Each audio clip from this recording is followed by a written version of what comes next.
Не заводитесь. Живите в радость. Сходите вон кофе попить. Тренер у меня никогда не говорит мне плохие вещи. Как мне сказали, тебе мечту продали, а ты поверила в это во все. Такие счастливые были. Потом с ней разошлись, потому что я говорю, я справа не играю. Она говорит, окей, иди в свою левую голову. Зачем ты мне нужна на корте, если у тебя будут судороги? Успокойся, сходи в душ, сходи на массаж. Как ты себя чувствуешь? Да, отлично. Точно? Ты нам очень нравишься. Ты так истеришь прям на корте иногда. Одно из главных моих препятствий — это играть стоп-8 и еще одна свеча. И еще одна свеча, и я прям не могу с ней играть. Меня аж прям колотит с ней играть. Я говорю, сколько стоит? 500 евро. Я говорю, ну давай пробовать за 500 евро. Ненавижу ее будильник. Что у тебя на лице? Почему ты такая злая? Что произошло? Что с тобой не так? О чем ты думаешь? Скажи мне. Она говорит, ну стой в своем углу, что ты лезешь туда? И вот туда. И плоско. И плоско. И плоско. И пропустить. И возвратить свечку. И плоско. Ты готовишься так, показываешь, что туда играешь, такая, пам, туда. Там никого нет. Так мягенько туда. Лет через 5 открываешь рейтинг, нас там всех будет просто, нахрена нас там будет.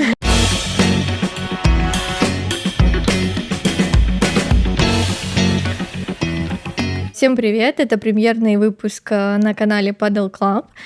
Здесь спортсмены разговаривают со спортсменами. И сегодня у нас в гостях Ксения Шарифова.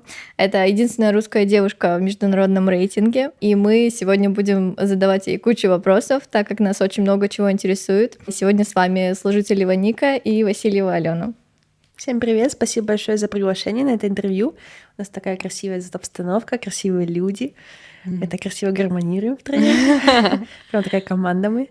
Очень рада здесь находиться. Надеюсь, что будет интересный час с вами, девочки. Хорошие вопросы, думаю, что будет. Поэтому будем делиться своими мнениями и проведем классный час. Спасибо, что пришла.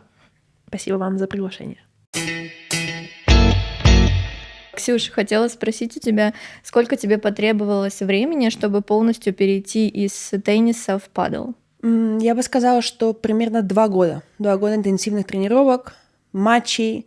То есть я смогла перестроиться более-менее. Но я вот до сих пор, я играю, это мой 5-й год, что я играю в падл, и я до сих пор чувствую, что мне не хватает немножко спокойствия на корте, не хватает немного чтения игры. То есть я до сих пор, когда у меня там какой-то важный момент, я пробиваю плоско, и вместо того, чтобы просто держать мяч спокойненько на ту сторону перекидывать. Поэтому я чувствую, что мне еще нужно время, чтобы научиться играть в падл, именно в падл. Вот. Но я сказала бы 2 года, когда вот я уже почувствовала, что я могу стоять сзади, спокойно играть, не спешить. И я почувствовала, что я вот игрок в падл. И не теннисистка на корте падала, а вот игрок в падл. Я правильно понимаю, что все эти годы ты не играешь в теннис? Нет, я закончила с теннисом в 20 лет, тренировалась так для себя, и вот мне уже 28, и, наверное, за 8 лет поиграла, может быть, часов 5-6. На теннисном корте я себя не так хорошо чувствую, как вот сейчас вот на падале. У меня возвращаются негативные мысли, негативные воспоминания о матчах, о ударе там справа, слева в теннисе, почему я ошиблась в тот удар, когда мне было 18 лет, ну такие вот. Поэтому, да, я стараюсь не возвращаться на теннисный корт. Что ты подразумеваешь под интенсивными тренировками? Какой это режим? Я тренировалась только в падл, я не занималась физикой, не ОФП. Тренер мне сказал, потому что я когда начала играть в падл, я такая, все, я буду делать предсезонку, я буду делать там джим, у меня будет, значит, ОФПИС. Он такой, ты чё? Мы будем с тобой тренироваться 3, 4, 5 часов в день в падл, потому что зачем ты мне нужна на корте, если у тебя будут судороги? Я хочу, чтобы ты там научилась отходить от стенки, подходить, а ты не будешь двигаться, потому что у тебя будут судороги. Он говорит, нет, забудь про фитнес, делай там какие-то отжимания, растяжку, пресс, а вот про фитнес забудь. Поэтому я занималась только падлом, я играла со всеми любителями. То есть неважно, дети, взрослые, там уровень 2, 3, 4, мне без разницы было. Я играла со всеми, чтобы именно вот начать чувствовать мяч, начать чувствовать свечи. То есть я тренировалась 3-4 часа в день минимум. Был ли у тебя перерыв после тенниса и, получается, до падала? Да, было 4 года, когда я не занималась никаким спортом, только занималась поддержкой своего фитнеса, так. Даже фитнес-блогером хотела стать. Там видео снимала, это, но мне не пошло, потому что мне лень было. Вот. И я работала онлайн, работала на ресепшене в теннисном клубе, в падл-клубе. Для себя играла в теннис иногда, для себя играла в падл. Мне не нравилось совсем, потому что я не разбиралась со стенками. Но это работала только 4 года. Как получилось так, что ты начала играть в падл вообще? когда мне было 24, играя в теннис, так, с детьми, пришел тренер по паделу, который работал в том клубе, где я играла в теннис, и он меня увидел, и он такой: ой, ты же на ресепшене работаешь, что, в теннис умеешь играть? Такая: ну да, я раньше профессионально играла, вот сейчас не играю. Он такой: а какие у тебя планы вообще на жизнь, на будущее? И я говорю: вот я сейчас накоплю себе 60 000 евро и буду оплачивать все турниры, тренера, и буду опять профессиональной теннисисткой. И он так на меня посмотрел, так снизу вверх говорит: твой поезд уже ушел, ты старая для тенниса. Когда все говорили мне, какая ты большая молодец, какие у тебя мечты, молодец, старайся, там, работай. А он такой мне в лицо, типа: крест на теннисе поставь, потому что уже поздно. И я плакала весь вечер. Кто он такой вообще, что сказал мне, что я старая, что я типа никуда не пойду в теннисе. И на следующий день я пришла такая: ты не имел права мне так сказать. И он говорит: слушай, давай это в падл играть. Я такая: не. Я говорю: я эти стенки, меня с ума не сводят. Он такой: дай мне 3 урока, я даже не буду с себя денег брать. Я тебе покажу все удары, расскажу тебе, как поворачиваться, как разворачиваться, как от стены играть, туда-сюда. И ты скажешь, мне нравится тебе или нет. Там буквально 2-3 корзинки, я такая: о, смотри, какая я, это у меня защита такая, я там повернулась, у меня первый разворот был такой: о, у меня получилось. Потом буквально через месяц сыграла 1 турнир, там местный был. Проиграла в первом круге, но я почувствовала этот адреналин турнирный, который я не чувствовала в течение 4 лет. И я такая: все, это будет моя жизнь, я должна играть в падл. И потом еще спонсор пришел, сразу денег дал, я такая: все, меня купили, все, я иду в падл. Вот так. А были какие-то осуждения, может быть, у твоих коллег-теннисистов по отношению к тому, что ты перешла в падл? Да, были. И, наверное, одна из фраз, которая меня прям немножко, мне прям больно было, мне и моему тренеру. Мне сказали: куда ты типа в падл идешь? У тебя нету таланта, нету вот этого ощущения мяча, чтобы играть в падл, потому что в падл нужно там чувствовать мяч, чувствовать там свечи, укорачивать, резать, а ты типа не талантлива для падла. Работай, продолжай работать там на ресепшене, потому что падл это типа тебе это, как мне сказали, тебе мечту продали, а ты это поверила в это все. И тренер сказал: не слушай их, типа, у тебя данные хорошие, я сам в себя верю как тренер, поэтому ты не слушай их, типа, мы будем с тобой продолжать тренироваться, и все будет нормально. И когда они проходили мимо корта, я там ошибалась, потому что пролетала там какой-нибудь там резанный смеш, я пока не разбиралась, куда там отскок идет, в какую сторону. И вот они проходили, смеялись, типа: ой, профессионалка наша в падл играет. Такая: ну... А ты сейчас их видишь где-нибудь? Можете где-нибудь Нет, они мне комментируют там всякие мои посты. Поздравляю, как мы за тебя рады, какая ты большая молодец. И такая: да, спасибо. Был ли какой-то момент, который ты вот осознала, какая-то глобальная разница между падлом и теннисом, и это тебе помогло в паделе? Большая разница, которую я почувствовала, это когда у тебя напарник есть. Это, наверное, первое было, потому что я вдруг начала зависеть от кого-то. То есть у меня какая-то появилась ответственность, ощущение ответственности перед кем-то. Да, я играла в пару в теннисе, но тут как-то все ближе, так как корт маленький, и более зависишь от того напарника, потому что все розыгрыши вы играете вдвоем. В теннисе бывает, там у тебя напарник у сетки стоит, и ты кросс играешь, мячей 50, наверное, потом там по линии перевел какой-то, там что-то замутилось в каком-то розыгрыше. А в паделе как-то вот, если он там плохо сыграет, то в меня сильно ударит. То есть я прям почувствовала, что я прям должна с ней работать, и вот общаться с этим человеком, прям вот тренироваться с ней. Это для меня прям шок был сначала. И, наверное, второе — это насколько важно правильно выбирать удары, насколько важно правильно вставать на корте, потому что корт настолько маленький, что если ты неправильно там в позиции стоишь или не тот удар выбираешь, то розыгрыш сразу начинает портиться, и у тебя прям ты теряешь advantage. Преимущество. Теряешь преимущество в розыгрыше, и приходится прям неудобно тебе играть. Это как шахматы для меня. То есть я вот до сих пор учусь, смотрю на свои матчи, смотрю на свои ошибки, потому что часто бывает, что я начинаю пробивать, потому что все там говорят: вот у тебя там мощь, а такой там смеш, типа ты должна бить смеш. И я смотрю свои матчи, и я постоянно: зачем я там ударила? Вот что я там бью? Вот что там смеш отлетит? Зачем он там вообще нужен? Почему через кросс? Почему не через центр? То есть я вот до сих пор пытаюсь найти правильный момент, чтобы в смеш играть. Как ты проживаешь, переживаешь плохую тренировку, плохой матч, когда вот прям, ну, сильно обидно, когда не пошло так, как ты хотела, что тебе помогает, какие способы? Мне помогает тренер очень сильно, потому что я, если переживаю какой-то матч, я переживаю его катастрофически.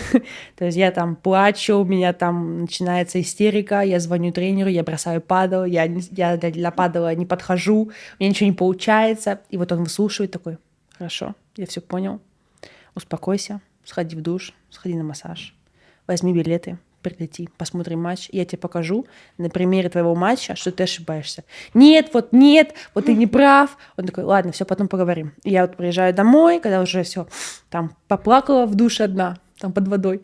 Вот, приезжаю домой, и вот он мне показывает матч, ну, мы смотрим по телевизору матч в записи, и он говорит: смотри, видишь, вот тут ты хорошо сделала, твоя напарница подвела тебя. А я вспоминаю этот розыгрыш, и я вспоминаю, что я думала, что это моя ошибка.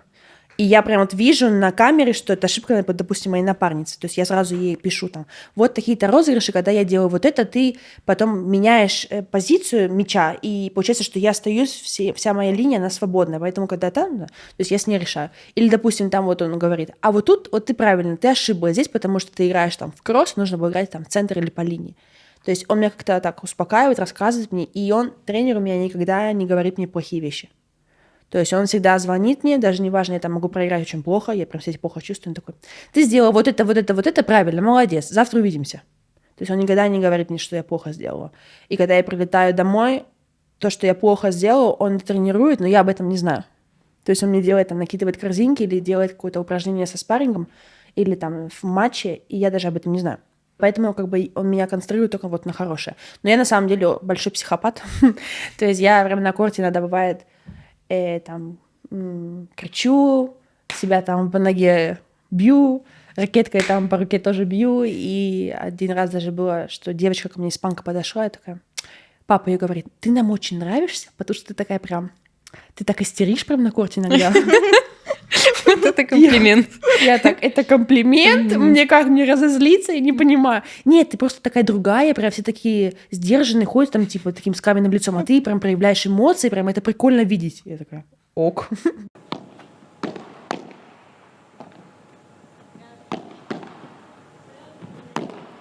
Agresiva Ari Sánchez, se pegaba a la red de Sarifova. Con mimo, con delicadeza, se la pone en el subsuelo Sarifova. Так что да, поэтому большая благодарность моему тренеру, что то, что меня он держит в моих ментальных рамках.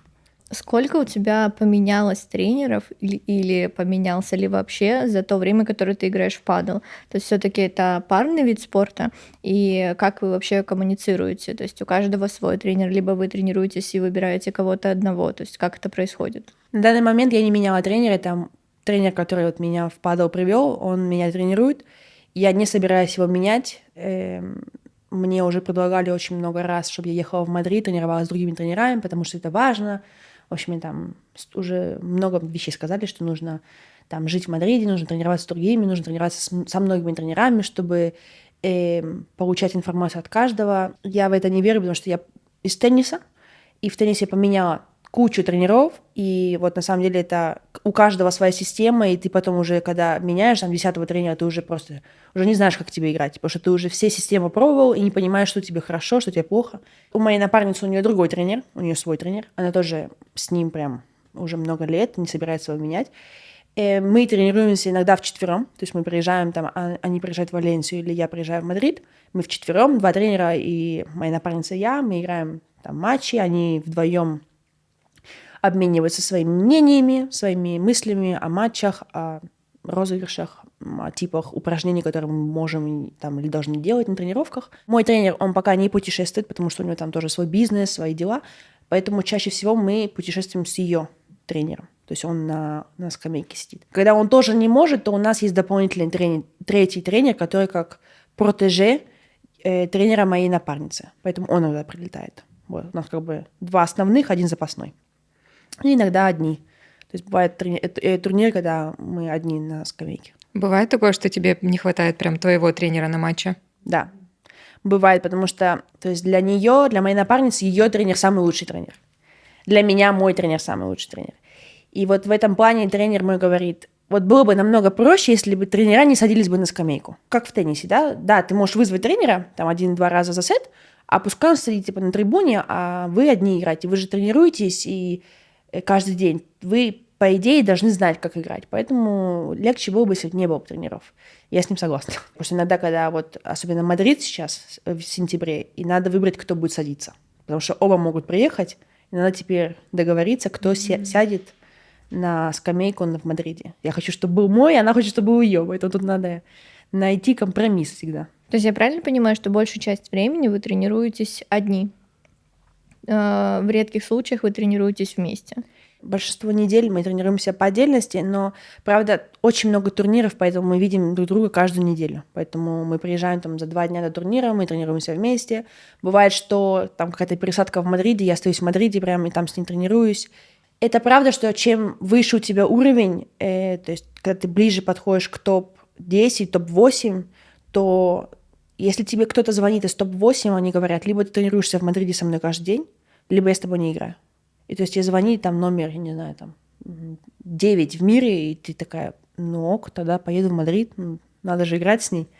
Вот, поэтому у меня примерно план готов, что так как тренер у него свой бизнес, который он ведет онлайн, и он может со мной путешествовать, у нас есть знакомые в Мадриде, поэтому если эта ситуация появится, то мой тренер всегда будет со мной.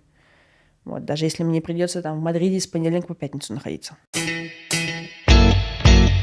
В какой момент ты полностью перешла на спонсорство и смогла сама себя и обеспечивать турниры, на которые ты ездишь? То есть, чтобы летать с тренером, понятное дело, нужно и оплачивать перелеты и так далее для тренера. Вот. В какой момент ты полностью перешла на такой формат? 2 года. Когда прошло 2 года, первые 2 года я работала на полставки в одном падл-клубе, и мне разрешали менять расписание, менять время, менять недели. Нас было 3 на ресепшене, поэтому мы постоянно менялись. Они мне сразу сказали, ты у нас, типа, спортсменка-профессионалка, ты когда у нас там уезжаешь на турнир, мы с тобой меняемся неделями, потом ты меня там заменишь на этой неделе. Прямо они помогли мне. И когда прошло 2 года, у меня появился 3-й спонсор, там, спонсор по строительству кортов, и тогда я подсчитала примерно, и у меня получалось, что весь год я могла тренироваться и могла на турниры ездить. Ну, плюс 2 года назад не было столько турниров, как сейчас. Сейчас там каждые 3 недели 1 отдых. Сейчас очень много турниров. Вот 2 года назад можно было спокойно, то есть там 1 турнир каждые 3 недели. То есть я уже могла тренироваться, и плюс я замужем, мой муж немножко помогал там. Он сказал, ты не переживай, типа, я там большую часть квартир буду оплачивать, типа, ты играй, типа, ты должна быть профессиональным у нас игроком, поэтому ты играй. Вот ты сказала, что муж тебя поддерживает, да, в твоих начинаниях. Подскажи, насколько тяжело совмещать личную жизнь? Я так понимаю, что супруг живет в Испании, ты постоянно путешествуешь. Насколько тяжело совместить личную жизнь и профессиональный спорт? Большой плюс в том, что он тоже профессиональный теннисист, экс-профессиональный теннисист. Поэтому он знает, что это такое. Он тоже путешествовал много на теннисный турнир. Мы познакомились на теннисном турнире, поэтому для него факт, что я уезжаю в 8 утра на тренировки, возвращаюсь там в 4 часа дня, потому что я там кушаю, УФП делаю, там 2-3 тренировки, потом опять уезжаю на тренировку, или я, допустим, вот сейчас я в Москве, я прилетаю 2 дня буквально с ним, я уезжаю на предсезонку в другой город на 2 недели. Он все это понимает, то есть меня поддерживает, ему без проблем, и он работает онлайн, пока что из дома. Но у него цель ездить со мной на турниры, сопровождать меня, работая онлайн, но он пока что как учится и работает, поэтому он предпочитает дома, чтобы его компьютер, его интернет, все удобно. Но когда может, он со мной ездит, то есть у него теннисный менталитет, поэтому он не сопротивляется, то есть он не злится на меня, ничего. Ну, когда там выходные, да, мне приходится немного... Ну, это то, что заставлять себя, потому что я целую неделю, я там вне дома тренируюсь туда-сюда, а он дома. То есть в выходные я стараюсь для него выйти на улицу, пойти на пляж, пойти там на природу съездить, там барбекю сделать, в ресторан сходить, хотя я хочу просто лежать дома на диване и ничего не делать. Вот, но да, пытаемся там, компромиссы тоже ищем. Ну, здорово, на самом деле, что он тебя понимает и поддерживает. Да. Мне кажется, это очень сильно облегчает задачу. Какая схема отношений в паре, ты считаешь, что вот она идеальна? То есть вы друзья на корте, вы просто приходите, тренируетесь вместе, то есть больше как работа, микс этого, как ты думаешь? Как моя напарница и я, мы разговаривали про эту тему, потому что у нас есть друзья в туре, и мы с ней не друзья, мы с ней коллеги. Вот, поэтому для меня отношения прекрасные, это когда вот она моя коллега. Да, я за нее переживаю, там, если у нее что-то произошло, я интересуюсь, там, если у нее все хорошо. Мы там делимся хорошими, плохими моментами, чтобы понимать друг друга, потому что на женском уровне психологическом это важно. То есть если там мужчина играет со своим напарником, вот он, мужчина заходит, у него там на лице ничего не написано, он такой весь грустный. Да, в принципе, без разницы. Он же работает, ну и работает, мне плевать. А девочка заходит на корт и такая сразу, а что она такая злая? Она со мной злая? Что у нее произошло? То есть нам приходится делиться друг другом, потому что мы сидим на скамейке. А мне тяжело, я наверное, как теннисистка, индивидуальный вид спорта бывший. То есть у меня что-то происходит, что я должна с ней делиться? То есть я вот сижу на скамейке, у меня там напряг в мозгах есть. Что у тебя на лице? Почему ты такая злая? Что произошло? Что с тобой не так? О чем ты думаешь? Скажи мне. И я такая, patience, пожалуйста, оставь меня в покое. Она такая, нет, так я не могу играть, меня прям зажимает. Я вот на тебя смотрю, зажимает меня. Vamos a buscar la solución. La solución es que el resto me tire un poquito más para adelante a ver si le puede ir la pelota al cuerpo. Después, ellas son las número uno, ¿no? Поэтому мы с ней коллеги, но мы с ней делимся персональными своими там проблемами, мнениями, чтобы понимать друг друга на именно эмоциональном уровне. Но вот за кортом мы с ней не встречаемся, мы с ней никуда не ходим. Допустим, у меня есть там в туре одна девочка, она моя экс-партнерша, то есть с ней, да, вот я ей пишу, там, скидываю ей всякие рилсы, мы с ней звоним друг другу, комментируем там что-то, ходим с ней по ресторанам, там, когда на турнирах. А вот с моей напарницей так. У нас профессиональные отношения только. Как ты считаешь, лучше, когда вы подруги, близки и в жизни, и на корте, или когда вы просто коллеги? Как тебе было проще? Я думаю, что как коллеги. Потому что когда прям очень подруги, то начинается, я могу там расслабиться где-то, ответственность немножко падает, там, я могу ей сказать что-то в плане, когда у меня больше уверенности с ней, как подруга, то есть я ей что-то скажу не в нужный момент, она расстроится, потому что я ее подруга, я ей сказала это. То есть для меня, мне кажется, лучше, чтобы мы были вот на уровне коллег и спокойно у нас было на эмоциональном уровне. Хотелось бы узнать, с какими трудностями психологическими ты столкнулась, когда вышла на более серьезный уровень. Все-таки ты сейчас занимаешь топ-30 мира. Это очень здорово. Подскажи, появились ли какие-то, может быть, зажимы или какие-то сложности? Одно из главных моих препятствий — это играть с топ-8. То есть я прям чувствую, что вот топ-8, они совсем на другом уровне. Так как я сейчас прохожу там первый круг, и если мне попадается удача на турнире, мне не попадается никто из сейных, то я прохожу там первый круг, и я играю матч в первом круге, и удобно. То есть там какие-то нормальные ошибки, я могу там забить мяч. Ну, все нормально так. Слаженно идет матч, я понимаю, что к чему. Я выхожу на следующий круг и играю там против номер 1 или номер 2 в мире. И это другой падл, это другой уровень. Я чувствую, что они постоянно прессингуют, то есть я должна и выкладываться на полную, я играю, у меня там такие слеты летят, что мне приходится 4-5 слета подряд играть, прям вот супер, и удары, чтобы они ошиблись или накинули мне. Они постоянно один мяч еще возвращают, и еще один мяч возвращают, и еще один мяч возвращают. И когда вот я выиграла там сет, допустим, и я вот немножко расслабилась, я выхожу на корт, и я чувствую, что первые 3 гейма в третьем сете улетели. Потому что они настолько прям быстрые, и вот они вот везде. Они занимают все позиции, они читают игру, то есть они знают, куда я буду играть. Я еще пока не знаю, куда я буду играть, они уже знают об этом, куда я буду играть.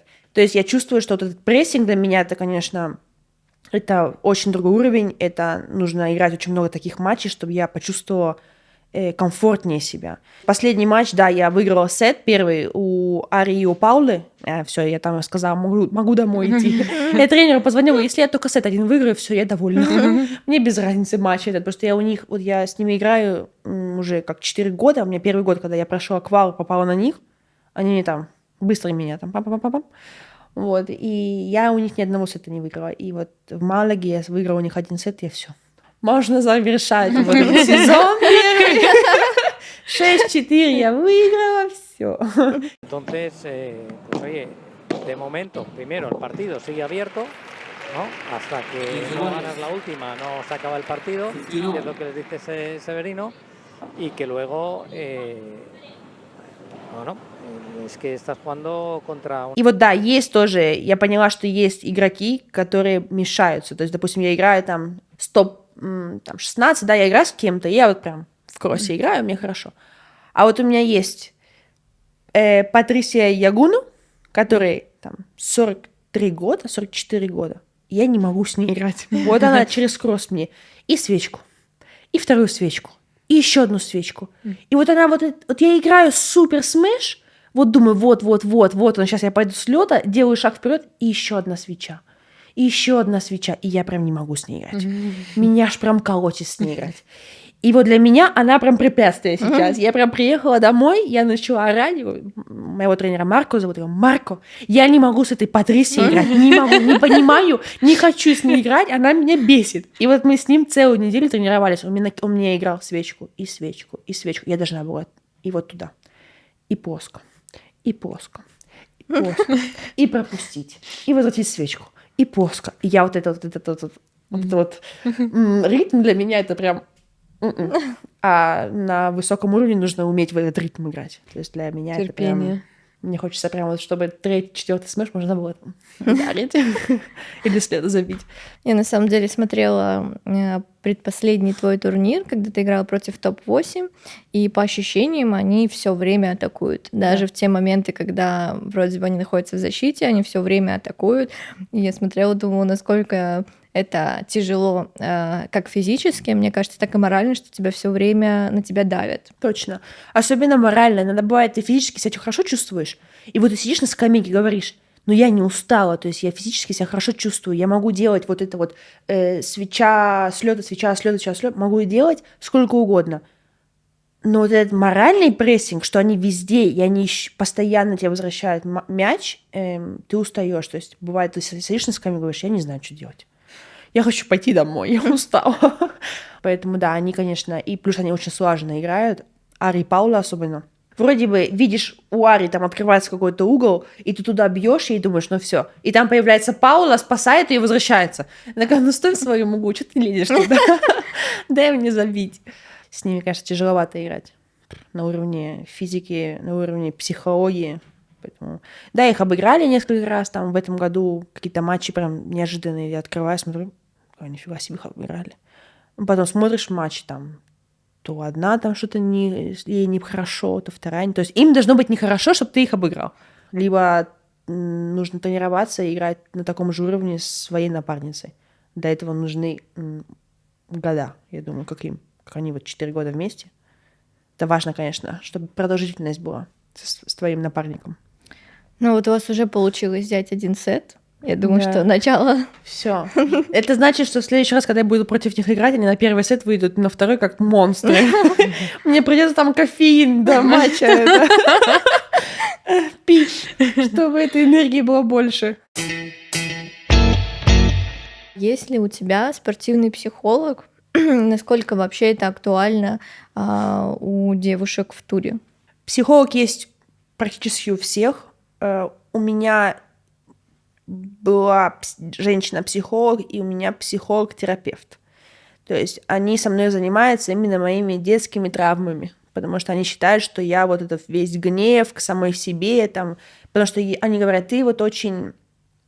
Ты любишь, чтобы все было прям совершенно, ты заставляешь себя играть прям на максимум, это все идет из детства. То есть вот они начинают со мной мои всякие там детские травмы рассматривать и проблемы, чтобы я понимала, что вот на корте там моя злость или мое, допустим, когда я там ошибаюсь, и я иду к своей напарнице, начинаю ей рассказывать, почему я ошиблась. Не понимаю, зачем я это говорю, но мне прям вот кажется, что это моя обязанность объяснить ей, почему я ошиблась в прием. А оказывается, потому что когда там в детстве, в школе, там что-то произошло, то есть вот это вот все. Поэтому, когда в следующий раз я там ошибаюсь, у меня прям такая вот желание пойти ей объяснить, почему я ошиблась, такая, нет, психолог мне сказал, что это вот у меня из детства идет, поэтому нужно, типа, забить на этот прием и все, типа, в следующий раз играешь. И да, бывает, что я чувствую ответственность, там, выхожу на четвертьфинал, у меня прям такая ответственность, что вот нужно для всех, там, для моего тренера за всю его там заслуги, за все его время, нужно вот прям выиграть этот матч, ему посвятить, там, маме моей, что она там старается для меня, то есть я прям чувствую эту ответственность, и, то есть, психолог со мной пытается это работать, чтобы я чувствовала ответственность для себя, а не для других. И также у многих пар есть психолог общий, то есть иногда бывает тяжело сказать в лицо, там, ты меня бесишь на корте. То есть ты приходишь, есть третий человек, и ты такая, она меня бесит. И психолог такая, а что ты об этом думаешь? Такая, в смысле я тебя бежу? Знаешь, ну так вот. То есть многие, да, решают, они бывали на грани там бросить друг друга, это они шли к психологу, решали проблемы, и вдруг начинали лучше понимать друг друга. Так, мальчики и девочки, ну вот особенно девочки, они такие более эмоциональные. Согласна. Ну, плюс тренера тоже умеют помогать, потому что я вот, допустим, когда я злюсь на свою напарницу, я звоню ее тренеру, начинаю. Ты знаешь, что она мне сказала? Я устала от нее. Я говорю, почему она на скамейке постоянно спорит? Она такая, ну она просто там, у нее тяжелые моменты в жизни, надо понять. Я такая, ну окей, тогда ладно. Ой, поэтому тренер тоже пытается держать огонь, потому что я уверена, что она тоже там жалуется на меня, что я там не разговариваю. Что она говорит, у меня проблемы с коммуникацией. Я говорю, я хочу, чтобы ты больше со мной разговаривала. Такая, что тебе я должна сказать? Ну, как ты себя чувствуешь? Такая, хорошо себя чувствую. Вот, поэтому она очень много говорит, а я очень мало говорю у нас. Знакомый тандем. Кто у вас больше Кто больше говорит, да? Не знаю даже, кто тебе вопросы закидывает. Как ты себя чувствуешь? Я отлично. Точно? Я хотела как раз спросить, часто ли бывают ссоры? Ну, понятно, что это нормально, наверное. У всех, наверное, да? Я скажу да. Чем больше турниров играешь, тем больше появляется уверенность, ну, именно в отношениях. И вот даже вопрос, да, был, подружки или не подружки. Даже вот на уровне профессиональном, как коллеги, да, бывает, что там начинаешь спорить на лавке вдруг. То есть сначала там что-то говорит. То есть я сначала я уважаю ее мнение, то есть я сижу, слушаю, да, там, может быть, я не согласна с ней. А потом уже приходит момент, что я вот слушаю, что она говорит, я прям стою такая, да что ты говоришь, что ты не понимаешь, свеча была там по линии, нормально все было, что ты это тут не психуешь, что там какой-то удар был не тот, все нормально, вот так вот начинает отвечать, и она начинает, вот что ты мне говоришь, потому что ты там по линии у тебя прошел мяч, ну начинаем это. И тренер такой, стоит такой, что делать? И вот он такой тренер, все, заткнитесь обе, будем играть так. Ну, за кортом нет, за кортом, то есть можем на корте там послать друг друга, а за кортом, типа, у нас мы нормально друг к другу относимся, у нас уважение друг к другу, то есть, да, это мы как бы считаем это, что это профессиональная сторона, что, да, можно, типа, психовать, и там напряжение, и, то есть, это нормально. То есть мы с ней поговорили об этом, да, я сказала, я говорю, ты постоянно негативная на скамейке. Я говорю, ты меня прям вот прессингуешь своим негативизмом. Она такая, я вот чувствую, что я когда негативная, все это вот из себя, у меня все это выходит из меня, то мне легче играть. Вот она говорит, да, нам нужно научиться уважать, что тебе это плохо, мой негативизм, а что мне это хорошо. Я такая, хорошо, будем начинать уважать друг друга. Такая, ну окей. Я надеюсь, что это будет очень полезно для зрителей, которые посмотрят это интервью, но я думаю, что для нас с Аленой точно. Нет, там вот если бывает, что иногда можно слушать скамейки, когда переход на центральном корте и ставят, микрофон. У мужчин тоже, у мужчин там такие высказывания. Ты их слушаешь на скамейке, говоришь, нифига себе, там они начинают, типа, чё мы с тобой как два дебила играем, типа. Он такой, да, тебе свечку кидает, ты вообще не знаешь, что делать. И говорит, в смысле мне свечку кидает? Потому что ты с лёта играешь так мягко, что мне свечку кидает. Он начинает там. Или тренер начинает в том, что-то говорить, потому что забываешь, что микрофон, и начинаешь говорить все подряд. И тренеры, и игроки, и потом в Твиттере смотришь, или в и там комментарий центрального корта. И у нас недавно было, что я в Твиттер зашла, я смотрю, это наша скамейка, и я слышу, как наш тренер там начинает рассказывать про соперниц, и я такая, уй. Я говорю, упс, случайно. Что она что-то говорила, комментировала их там удар с лёта или их активность на корте, что-то он там, не очень хорошо сказал. Это в Твиттер вставили. Типа, внимание к комментарию тренера пары Шарипова-Мартинес. Я такая, ой. Окей, пролистываем. И тренер такой, да они вообще играть не умеют. Какие у тебя впечатления после Лунды тура последнего этапа? Я посмотрела полуфинал и финал. Постаралась посмотреть большинство геймов, потому что мне приходилось разговаривать со всеми. Там все хотели что-то сказать, мне с кем-то нужно. Я постоянно там вот так вот через всех людей смотрела на розыгрыши. Мне очень понравилось, потому что я вижу, что даже вот несмотря на очень маленькое время тренировок, и вам приходилось тренироваться с разными тренерами, то есть у вас нет пока что системы четкой. То есть вы все равно берете знания от всех, то есть вы пока что ищете свой стиль игры, ищете, как падл работает, и я видела очень много розыгрышей, то есть я наблюдала, допустим, вот за вами вдвоем, я наблюдала еще на предыдущих турах, то есть на третьем, на четвертом я смотрела, что они выставляли, типа в онлайн, можно смотреть, я такая, о, круто, я такая в YouTube захожу, смотрю ваши матчи и других, и ребят, и я прям вижу, что я говорю, ого, нифига себе, как они играют. То есть там, допустим, вот я видела ваш матч, там, то есть такие вещи, которые обычно с тенниса, которые приходят, их не видят. Допустим, там, если забор, то ты сразу перекрываешь, там, стараешься сыграть, то есть ты там двигаешься, у тебя там был один розыгрыш, что мне очень нравится. Ты готовишься, так показываешь, что туда играешь, такая, пам, туда. Там никого нет. Мягенько туда. Вот, и то есть я вижу, что очень большой потенциал, что вы классно друг друга держите. Да, есть, бывает иногда, что там ошибка, потому что там какой-то смеш не тот, но все равно. И главное, что есть дисциплина на корте, есть именно профессионализм на корте. То есть я вот, допустим, закрою вот так корт, я смотрю на вас такая, прекрасная пара. Вы давно уже вместе играете? Где-то полгода, чуть больше. Да, я думаю, чуть больше полугода. С конца прошлого года, получается. Ну, благодарим за такую вы такие еще вот одинаково так одеваетесь, вот на финале на прошлом вы были в красном, все такие прям классные.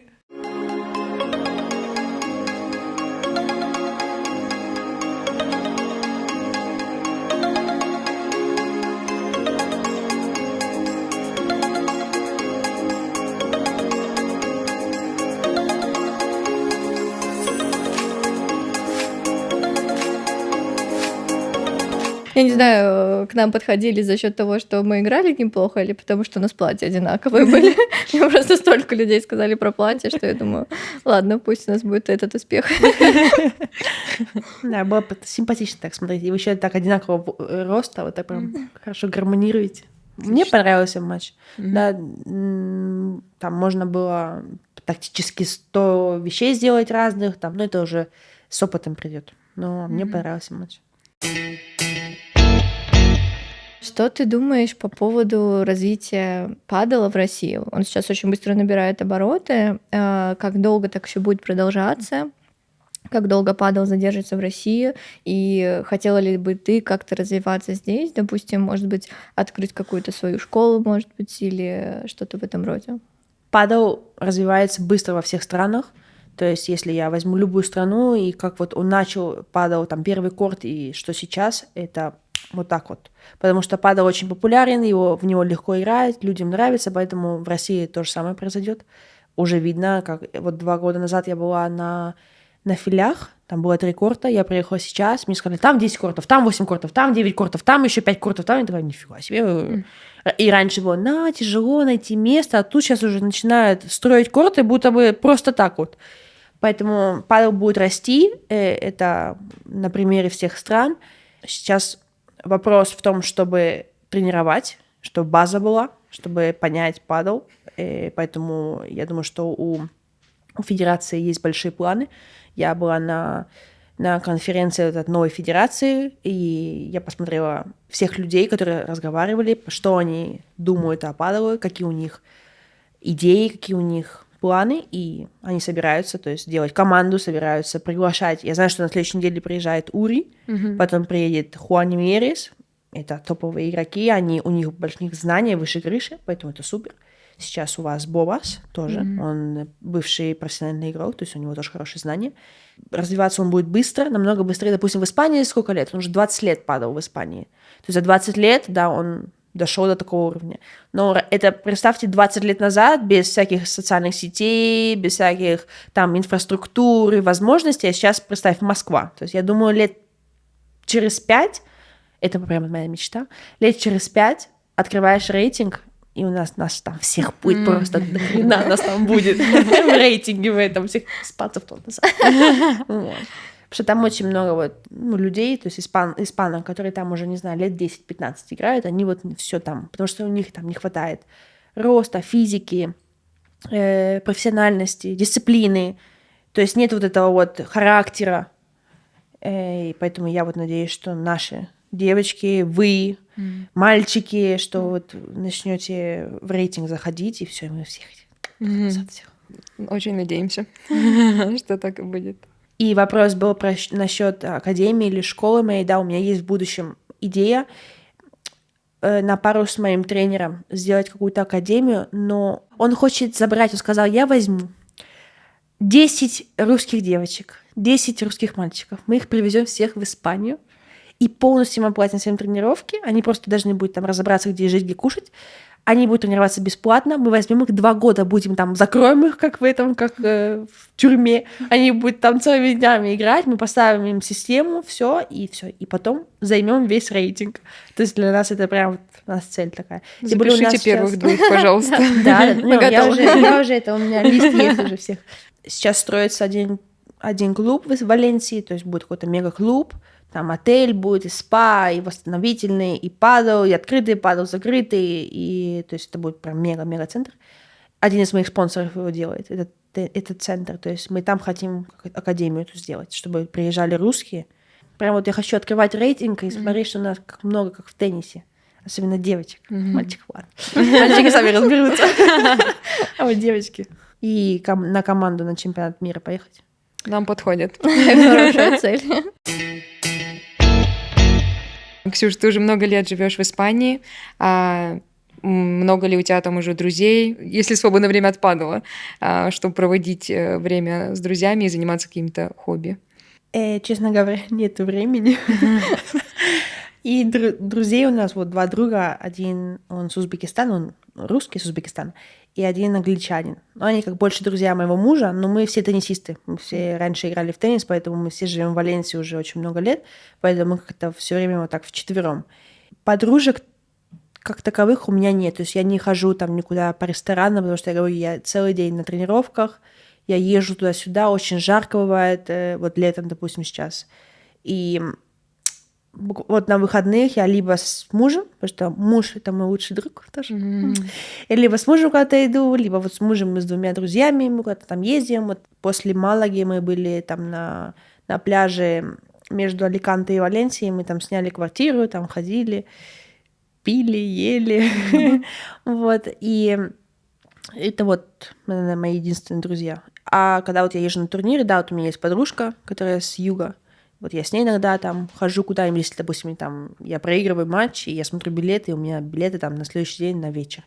И я ей звоню, говорю, когда ты летишь домой? Она говорит, я вот вечером уже такая, о, супер, пойдем, типа это, там, сходим в центр, посмотрим. Ну, вот это как моя подружка, скажем, на профессиональном и на личном уровне. И иногда, вот она меня все зовет домой к ней, на юг, чтобы я посмотрела ее город, что никогда не была там. А так вот в городе, допустим, в Валенсии у меня нет друзей. Вот ты сказала, что когда ты отдыхаешь, вы там кушаете, пьете и так далее. Насколько у тебя строгий вообще режим питания, режим твой ежедневный? Как ты себя сильно ограничиваешь или очень спокойно к этому относишься? У меня нету диетолога. Я работала раньше с диетологом. Мне не нравится. Я не могу, я чувствую себя в рамках, когда работаю с диетологом. С последним диетологом, с которым работала, он сказал мне, что я могу кушать все что угодно, записывая все. То есть записывай, и я посмотрю. Я вот так месяц записывала, он посмотрел все. Ну, честно записывала, там, если я брауни ела, то я записала брауни. Там чизкейк, там 1 шот водки. ¿Comida rusa o comida asiática? Комида руса. ¿Ruskik o putinka? Путинка. Вот, и он посмотрел все, говорит, ну, у тебя прям чувствуется, что ты на каком-то уровне, ты понимаешь, что есть, что можно кушать, что нельзя кушать. И я, допустим, я не ем сладкое, мне не нравится там очень большое количество сладкого, мне не нравится очень соленое, я только воду пью, кофе, воду и воду с газом. То есть у меня нет никаких там вредных привычек, и я уже столько лет в спорте, что я уже знаю, что мне хорошо, что плохо. Я знаю, что нужно там покушать сколько-то протеина, сколько там углеводов до матча, после матча, в зависимости от влажности, сколько литров воды выпить, я примерно понимаю. Может быть, если я выйду куда-нибудь там в топ-10, топ-8, то, может быть, я опять займусь прям вот, чтобы мне витамины ставили, там, жидкость, количество нужное, чтобы меня проверяли после каждого турнира, сколько я там потеряла жира, сколько потеряла мышц, воды. Наверное, через год я это буду заниматься. А сейчас я пока что спокойно. То есть я знаю, что есть плохо там жирную еду до матча, но не буду, потому что у меня там живот болит. Или на ночь наедаться не смогу, потому что я ночью потом спать не могу, мне рано утром вставать на тренировку. Играю первым запуском в 9, то я встаю за 2 часа, то есть за 1,5 часа примерно и начинаю кушать, чтобы у меня хватило времени вот до разминки переварить все. То есть у меня примерно так, спокойненько. А сталкивалась ли ты в паделе с какими-то серьезными травмами? Да. Первый год у меня сильно болело что-то под правой лопаткой. Была боль невыносимая. Я не могла, допустим, кофту снять после матча. То есть я просила мужа, чтобы он мне снял кофту, потому что я не могла руки поднимать. И в конце концов я снялась со всех турниров, и я 3 месяца не знала, что у меня болит, почему я сделала все МРТ, то есть все возможные процедуры, я все это сделала, даже мне проверили нервы, может быть, там какой-то нерв зажат. Мне сделали все возможные процедуры и все возможные тесты, и ничего не нашли. Все замечательно, боль невыносимая. Потом пошла, сказала, ну давайте будем возьмем кровь и тебе сделаем ПРП. Ну, когда вот твоя же кровь, ее фильтруют, и потом тебе вводят суставы, которые тебе болят. Я говорю, ты же не знаешь, куда водить. Ну, мы будем пробовать. Я говорю, сколько стоит? 500 евро. Я говорю, ну давай пробовать за 500 евро. Закали мне там всю спину. Вот. И потом я сказала, ну давай я тебе назначу там одно обезболивающее. Оно, хорошее. Его там все в паделе его пьют, что, оно помогает, хоть нам. И я пропила его, и вдруг у меня прошла эта боль. То есть у меня логика была такая, что так как я в теннисе играла все время снизу, перешла в падел и постоянно вот эти смеш, все наверху, то у меня зажало лопатку. И, возможно, первая ракетка, которую я взяла, она не очень подходила мне. Я потом поменяла ракетку, мне стало немножко легче играть, и потом со временем у меня ушла эта боль. Единственная боль, которая у меня была.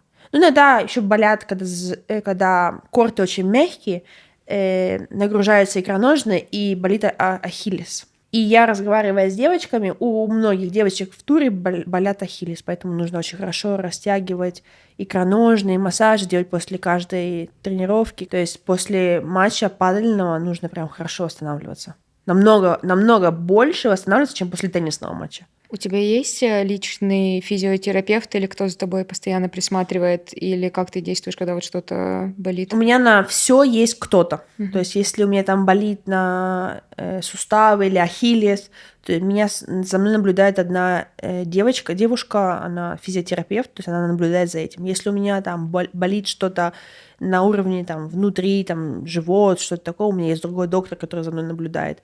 Также у меня есть клиника, которая мне постоянно делает МРТ, там всякие разные, то есть у меня так уже настроила я себе сеть такую. Это очень важно, чтобы тоже было продолжительное отношение с физиотерапевтом, чтобы понимал и знал, что у тебя болит. Стельки тоже у меня девочка, которая ортопед, она тоже со мной уже давно, то есть она знает, какая у меня боль, где мне болит. Она смотрит мои матчи, как я двигаюсь на корте, где у меня там какие-то движения такие, и она подстраивает стельки под мой тип движения на корте. То есть это очень важно. Потому что падел, мне кажется, он очень интенсивно влияет прямо на физику, на тело, то есть устает тело, нужно следить за собой хорошо. чем сложнее матчи становятся, тем больше приходится двигаться. Вот это движение вперед-назад и все эти повороты, особенно колени. У многих, вот сейчас у нас девочка прооперировалась, она была 37-я в мире, у нее полетело колено, боковое вот тут внутри. Ее прооперировали сейчас, вот месяц назад. Потому что разворот был, когда мяч там бывает, что там смэш летит, и ты знаешь, что будет поворот. И ты поворачиваешься, но мяч мокрый или влажность, и он прям падает. То есть ты остаешься с коленом развернутым, и ты поворачиваешь тело, и колено пам, и летит. Не в ту сторону. Поэтому таких тоже было очень много. Ахиллес срывался у многих. То есть у нас там полтура прооперированы на ахиллес. Поэтому очень важно за икроножными следить, за коленями вот это все делать, чтобы уже хорошо было. За бедрами, потому что вот эти развороты все. Плечи восстанавливать, особенно правую сторону, потому что ты практически левую не используешь, только вот там для удара слева или набросить мяч. И там очень большой сколиоз начинается. И вот особенно плечи, вот это все, потому что все время вверх приходится смотреть. Когда играешь летом, вот, допустим, я вот в Лунде, да, была, летом там немножко душно, ты теряешь очень много жидкости, то есть нужно за этим тоже следить. В зависимости от того, ты играешь летом или зимой, тебе нужно следить за тем или за другим. Там очень много всяких нюансов. Ксюш, в телеграм-канале Paddle Club подписчики оставили тебе несколько вопросов. Я сейчас зачитаю один из них. Мы все наслышаны об испанском менталитете, сиеста, маньяна и так далее. Как это работает в бытовых вопросах? Испанский менталитет зависит, конечно, от зоны. Мадрид, центр и север, они более такие активные, они быстрые, там также есть пробки, все люди куда-то спешат. Похоже немножко на Москву. Но вот юг, это вот прям, типа, давай завтра. Что ты спешишь? Куда ты спешишь? Все закрыто. Там фиеста на фиесте, уже не понимаешь. Уже я вот живу там 12 лет, я не знаю, что там за фиеста. Начинается там какой-то праздник, я говорю, что за праздник? И там бывает валентианцы сидят и говорят, не знаю, какой-то праздник. Заводишь в гугле, тоже не знает. То есть там вот все это очень медленно, и я думаю, это тоже влияет на многих спортсменов, что-то они растут в этом менталитете, и то есть потом на корте это чувствуется, что вот они вот... Я иду там разминаться, она говорит, потом разомнёмся, что ты это? Там еще сет не доиграли. Вот это вот все вот медленно. Это да, это правильно. Хороший вопрос. Менталитет, конечно, у меня мама с ума сходит. Там она приезжает, начинает там по банкам ходить, все, надо все решить. Я такая, подожди, банк закрыт. В смысле закрыт? Что уже 2 часа дня. Я говорю, он в 2 и закрывается, он работает с 10 утра до 2 дня. А потом у них это все, вечером не работают. Как они работают вечером? Я говорю, работают вечером только один день, в четверг. И это в Мадриде, Валенсии, неважно какой-то город. В субботу-воскресенье вообще никто не работает. По праздникам не работают. А еще самое классное в Испании называется мост. Это когда у тебя праздник в четверг, они делают праздник в четверг, не работают в пятницу, в субботу и воскресенье. Называется мост. Когда вот эти 4 дня на фиесту убираешь. Серьезно подходит к восстановительному процессу. Да. Поэтому, с одной стороны, они правильно, они живут в радость, они отдыхают много. Вот они все вот ходишь там по улице, тебе там «Ола». Вот не знаешь никого, все такие доброжелательные тебе, там подскажут все что-то там. Ты, конечно, насчет бюрократии, там, конечно, не добьешься ничего. Все такие прям доброжелательные, но вот пока они тебе дадут там очередь, уже состаришься. Мне кажется, с русским менталитетом так непросто. Поначалу в шоке там просто ходишь, уже все такая заводишься. Они такие, не заводитесь, живите в радости, сходите вон кофе попить. А напарница как у тебя? Она более ответственная или более на расслабоне? Напарница, она более ответственная. Ей нравится все, чтобы было прям вот четко, структурировано. Ей нравится планировать там тренировки, планировать день, она там ставит по 10 будильников, чтобы ничего не проспать. Ненавижу ее будильник. Поэтому мы с ней договорились, что я ставлю свой будильник, у меня такие птички там такие. Вот я просыпаюсь с этим будильником, а потом я встаю, и она свой будильник ставит, и она такой тон-тон-тон-тон. Вот. И да, она прям вот... У нее там и диетолог, и психолог, и массажист, и врач, и тренер, второй тренер. То есть у нее там прям целая команда. То есть она очень такая, она любит себя это контролировать. Почти такой же вопрос мы уже тебе задали, но все же. Когда Ксюша станет тренером, приедет в Россию даровать нам драгоценные знания испанского падала? Тренером я пока не хочу становиться. Мне не нравится работать тренером. То есть я прям чувствую, что мне хочется сделать тренировку прям совершенственной, что мне хочется, чтобы все было прекрасно. Я прям переживаю за все удары. Каждый час для меня будто бы 3 часа тренировки. 2 года назад я дала несколько уроков на Лунде, на филях. Я каждый день просто умирала вечером. Я прям вот отдала, там, не знаю, 4 часа тренировок, ощущение, что я там 10 часов провела. Я пока себя не вижу тренером, мне нравится там подсказывать, какие-то советы давать. То есть мне там иногда мне пишет там Алексей Северинов, там Хорхе мне иногда писал. Там какие-то советы мне нравится давать. А вот прям вот тренировки, я прям чувствую большую ответственность, прям вот не нравится. Но в каком-то будущем я надеюсь, что я смогу сделать какую-то систему вот с тренером, чтобы... Вот тренер, наоборот, у меня вот он заходит на корт, начинает там всех это... Ну, без разницы, сколько человек сегодня? 10, окей. Все, вот ты туда, давай вот это, все понятно, все рады, все счастливы. Мне оставишь 10 человек впереди, я не знаю, что делать. Мне прям такой кошмар у меня, не знаю, что делать. Поэтому кому-то это легко дается, а кому-то нет. Поэтому я пока вот советы люблю давать. Там, помогать люблю. Там, в чем могу, а вот на корте мне ж прям... Мне нравится спаррингом быть. Вот, допустим, вот меня поставят против вас, скажут, вот играем туда-туда. Прекрасно, могу вам час туда играть. Но вот ты мне скажешь что-то, а вот что у меня не так? Мне ж прям так, так, что у тебя не так? Подожди, сыграй, дай посмотрю на тебя. Я начинаю там присматривать, чтобы тебе никакого там плохого совета не дать, потому что там техника, тактика там. Вот, а спаррингом мне нравится быть. В общем, если что, за советом к тебе можем обратиться. Да, конечно. И поспарринговаться. Если, допустим, я там буду в Москве, мне хочешь там поиграть или подержать мяч, я с удовольствием. Вот можно втроем, вчетвером, вдвоем, что угодно. Как думаешь, когда ты в следующий раз в Москву приедешь? В декабре. Я думаю, когда закончу. Там декабрь, январь будет 1,5 месяца, я думаю.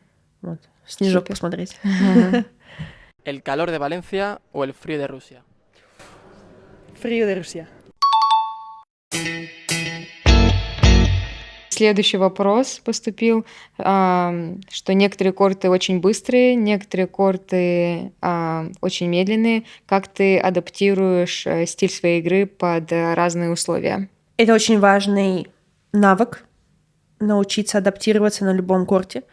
Корты настолько разные существуют, что даже вот один и тот же корт, там в 9 утра, в 2 часа дня и в 8 вечера — это разный корт. И вот он стоит один, но он по-разному играет. Один и тот же матч ты играешь по-разному в зависимости от во сколько ты играешь. Или бывает, что вот в Риме было в этом году, приехали за 2 дня, тренируемся, жара, мяч вылетал, ну красота. То есть я вот так вот просто делала, вылетел. Там пробивала на полсилы, мяч у меня не долетал. Я говорю, прекрасно. Говорю, стекла горячие, мяч горячий. Все, вот в 11 часов утра играть супер. Выходит сетка, выходит расписание. 11 часов утра. Я такая, yes, супер. Мы и тренировались прямо в 11. Я знаю, как буду играть. На следующий день затянуло все небо. Влажность. Я начинаю играть. Мяч будто килограмм 10. Пробивая смеш, мяч не долетает до сетки. Пробивая смеш, они выбегают, забивают мне. Я смотрю на напарницу и говорю, что за фигня? Я говорю, мы с тобой 2 дня тренировались, все пробивала, сейчас пробивать не могу. Поэтому первый сет мы выиграли 7-6, еле-еле, потому что я не понимала, как вот начать играть. И когда мячи поменяли там на 9-й гейм, то тогда уже можно было немножко пробивать, немножко разошлось тоже. Бывает вот тоже. Первый сет затянуло небо, второй сет разошлось, солнце. Вообще начинается другая тактика.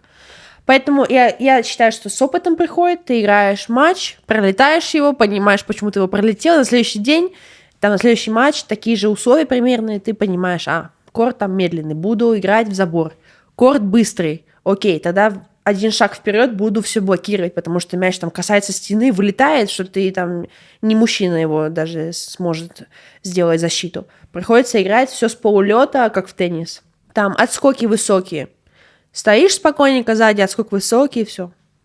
Или там вот бывает ночью играешь, ветер. Ну вот начинаешь забывать про всю тактику, играешь просто в центр корта и двигаешься ногами и вот туда, и вот ждешь, пока будет хороший момент и забить. Вариантов куча игры, корты разные, медленные, быстрые, слишком много песка, нет песка. Бывает, что ставят центральный корт, и он вот такой вот. И вот ты ходишь по корту и прям чувствуешь, что там прям воздух есть между кортом и вот, база, то есть земля или корт, или что там внизу. И ты знаешь, что если я буду подавать в Т, или мне будет подавать туда, нужно будет садиться на колени и вытаскивать его, потому что иначе мяч просто проскальзывает по корту. Поэтому это адаптация, это опыт, и не переживай, то есть стараться не задумываться, типа не кричать «корт медленный». То есть садишься и говоришь «корт медленный, хорошо, тогда будем играть медленно, или будем стоять дальше». Или вот бывает корты, что они настолько медленные, что начинаешь там пытаться с лёта играть, а тебе кидают свечку, и ты вот выходишь, свечка, и ноги сбиваются так, что ощущение, будто бы говоришь, блин, я что, УФП не занимал, что ли, что я так устаю-то?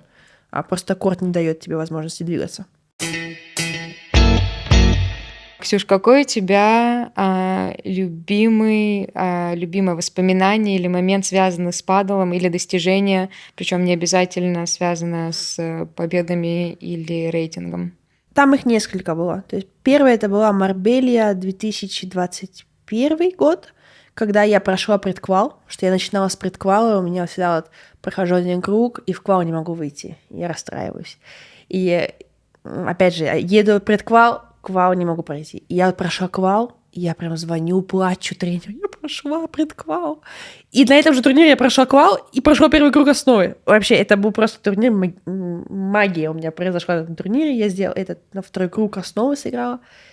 Это вот был, наверное, один из лучших турниров, который я сыграла. И потом, когда мы обыграли одна девочка, моя подружка с юга, мы обыграли 7 сейных сестер Алаету в Амстердаме. Мы прошли квал, 3 сета в первом круге, 3 сета во втором круге, и нам попались они. Мы такие, тяжелый матч, ладно. Мы прошли квал, все, наша задача выполнена. И мы начали играть, и мы играем первый сет, и мы так друг на друга смотрим. Мы такие, блин, ощущения прикольные. Он говорит, да. И вот это вот вдруг появилась мысль, что мы можем выиграть матч. И мы выиграли в 3 сетах, мы упали на корт. Мы сидели, наверное, час мы сидели с ней, вот так молча.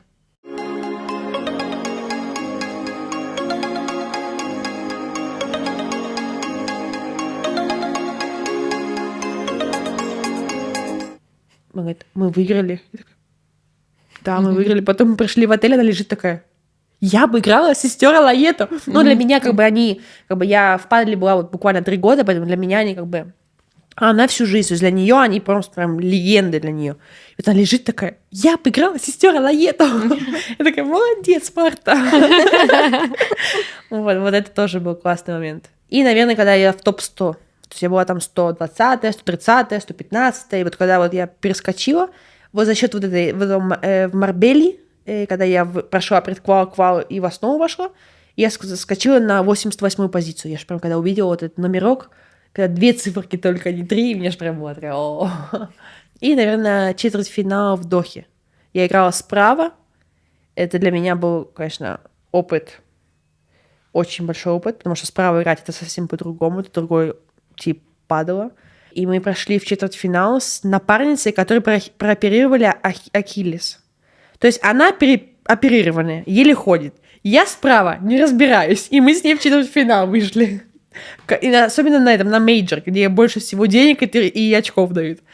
Такие счастливые были. Потом с ней разошлись, потому что я говорю, я справа не играю. Она говорит, окей, иди в свою левую. Говорю, хорошо. Вот это, наверное, 4 момента хороших. Ксюш, спасибо тебе огромное, что пришла, что поделилась своим опытом и знаниями. Спасибо моей напарнице Нике. Спасибо слушателям и зрителям. Подписывайтесь на YouTube-канал Paddle Club и на Telegram-канал в том числе. Ставьте лайки, оставляйте комментарии. И не забывайте подписываться на наши социальные сети, на Инстаграм Алены, Ники и на мой Инстаграм. Следите за нашими успехами, за нашим прогрессом. И я надеюсь, девочки, что мы с вами встретимся в скором, что в декабре мы будем... Я с вами хотела поиграть, но не смогли мы совместить наши графики, поэтому надеюсь, что в декабре-январе поиграем. Приезжайте ко мне, я для вас, корты мои ваши, моя квартира ваша, найдем место, будем все вместе жить, буду вас возить везде. Поэтому спасибо большое за этот час, было очень классно. Спасибо большое всем зрителям Paddle Club за ваши вопросы. И надеюсь, что будем повторять эти интервью, что мы будем вместе расти и что у нас все впереди с вами будет.